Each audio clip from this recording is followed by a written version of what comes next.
Fox 13 meteorologist Dave Osterberg with your Sky Tower radar forecast. You're walking, getting ready to walk out the door today. We're not going to have any impacts from this storm. We're going to have a day like yesterday where we're starting off mainly in the 70s.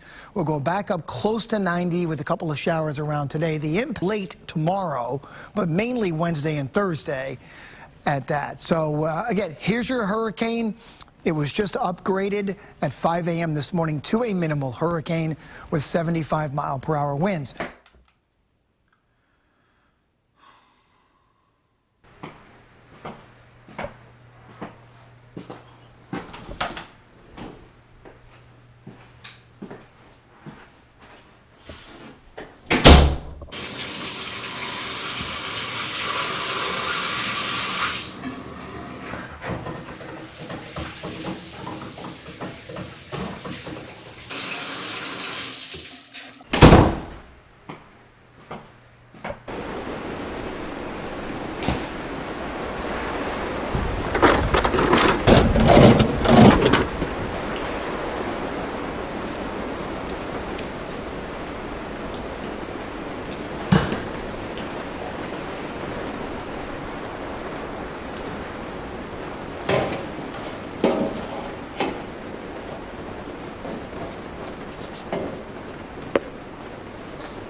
We begin tonight with hurricane expected to go from a Category 2 to a Category 4 in the next 24 hours, racing across very warm waters, 90 degrees or more, with little to sheer to knock down any strength.